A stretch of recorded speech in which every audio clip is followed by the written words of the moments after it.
Ils ont imaginé un monde sans noirs, histoire très amusante et très révélatrice à propos d'un groupe de blancs qui en avait marre des noirs. Ceux blancs avaient décidé, d'un commun accord, de s'évader vers un monde meilleur.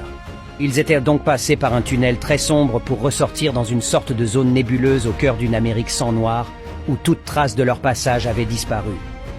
Au début, ces blancs poussèrent un soupir de soulagement. Enfin, se dirent-ils, fini les crimes, la drogue, la violence et le malaise social. Tous les Noirs avaient disparu. Mais soudainement, ils furent confrontés à une toute autre réalité.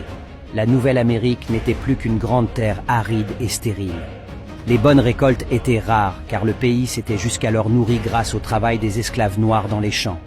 Il n'y avait pas de ville avec d'immenses gratte-ciel, car Alexander Mills, un noir, avait inventé l'ascenseur, et sans cette invention, il aurait été trop difficile de se rendre aux étages supérieurs.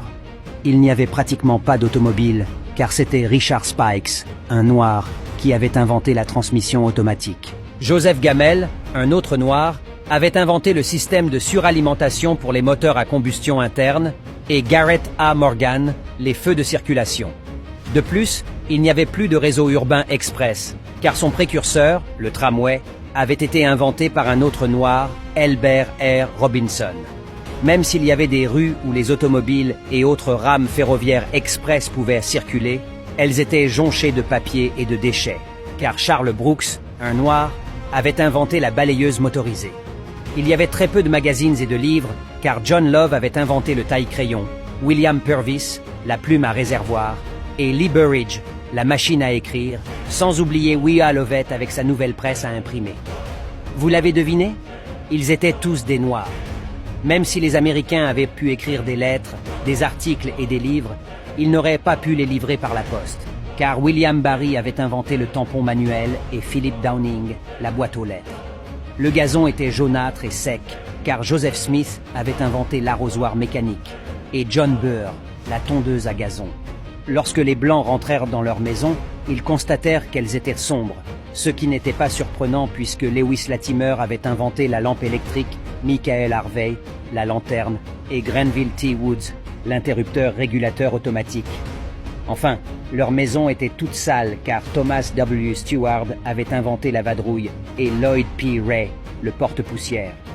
Leurs enfants les accueillirent à la porte, pieds nus, débraillés et les cheveux en broussailles. À quoi fallait-il s'attendre? Jeanne E. Matzelinger avait inventé la machine à forme de chaussure, Walter Sammons, le peigne, Sarah Boone, la planche à repasser, et George T. Samon, la sécheuse à linge. Les Blancs se résignèrent finalement à prendre une bouchée dans tout ce chambardement, mais pas de chance. La nourriture était devenue pourrie car c'était un autre noir, John Standard, qui avait inventé le réfrigérateur. N'est-ce pas étonnant? Que serait le monde moderne sans la contribution des Noirs? Martin Luther King Jr. a dit un jour, « Quand vous êtes prêt à partir pour le travail, sachez que la moitié de toutes les choses et de tous les appareils dont vous vous êtes servi avant de quitter votre maison ont été inventés par des Noirs. » Tout cela pour vous dire, chers frères et sœurs, que l'histoire des Noirs ne se résume pas seulement à l'esclavage. Quand nous pensons à Frederick Douglass, Martin Luther King Jr., Malcolm X, Marcus Garvey et Du Bois. Diffusez ceci à tout le monde afin que tous sachent la vérité. C'est le minimum que nous puissions faire pour leur rendre hommage. Comme disait Bob Marley, « Time will tell ». Le temps le dira. Je ne peux m'empêcher de publier ce texte qui en dit long sur le complexe d'infériorité que certains Noirs nourrissent quand il s'agit de la maîtrise des nouvelles technologies. Noirs et fiers.